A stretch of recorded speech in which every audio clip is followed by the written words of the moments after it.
During the state visit, the host government foots that bill for him and his entourage.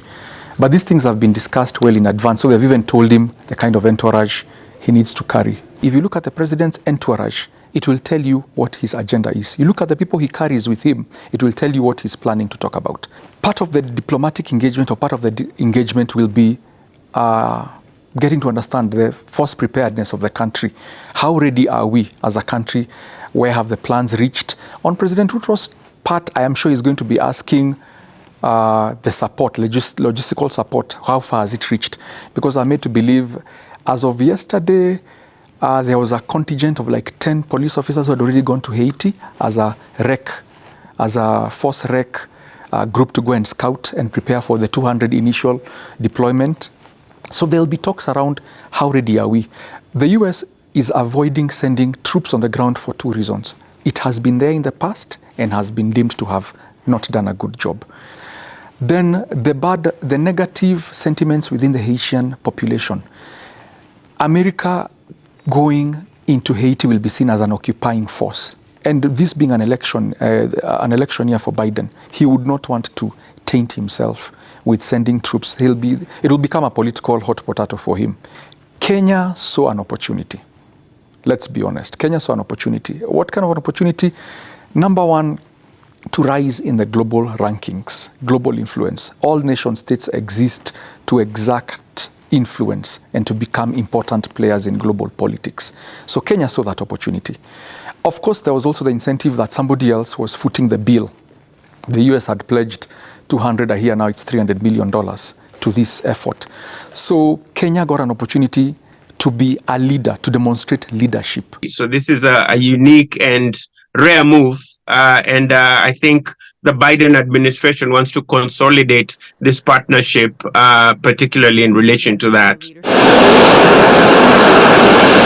On the one hand, there are those concerns about the taxes and people feeling like this is not money well spent. But on the flip side, I'm also thinking about, you also want to go on that first historic state visit, looking the part. That Boeing 737 is a beautiful view. It's a beautiful plane. It carries your status. Were there any other options for the president to come that might have been more cost effective? For example, taking Kenya Airways direct from Nairobi to New York and then organizing the trip around that. In other words, promote the national carrier. It will be a lot cheaper than $1.5 million. And then also maybe realign his program. So maybe he could do diplomatic engagements in New York, drive or fly down to Washington, D.C., which is less than 45 minutes, and then do Atlanta at the back end of his trip.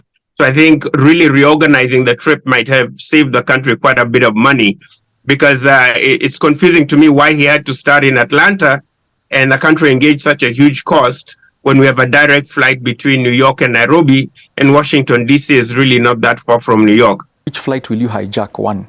How many other people will you have to kick off to carry your entourage? All right. Does the president's office and his team feel he's arriving in style enough? Let's not discount that as well. There are political statements. Remember, this is a visit not just for the Kenyan president. This president is representing Kenya and Africa. So you want to arrive there looking the part.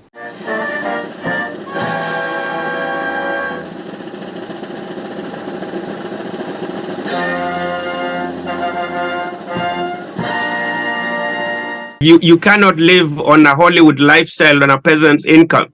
You really have to be very realistic on the conditions, particularly given that Kenyans, are really struggling under very repressive taxes right now. People can barely make ends meet. As much as the diplomatic prestige is something important in these kind of engagements, and obviously an individual in the stature and office of President Ruto needs to travel around efficiently, it's just not a good sign for Kenyans who are really struggling to make ends meet.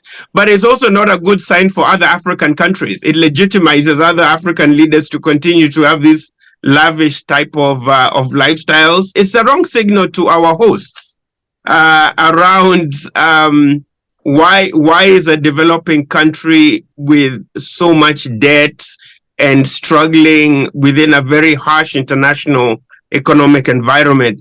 The imagery around our president flying around in a private jet costing $1.5 million, I think the optics are just not good. And it would be unfortunate if a question like this actually overshadows his broader trip to the United States.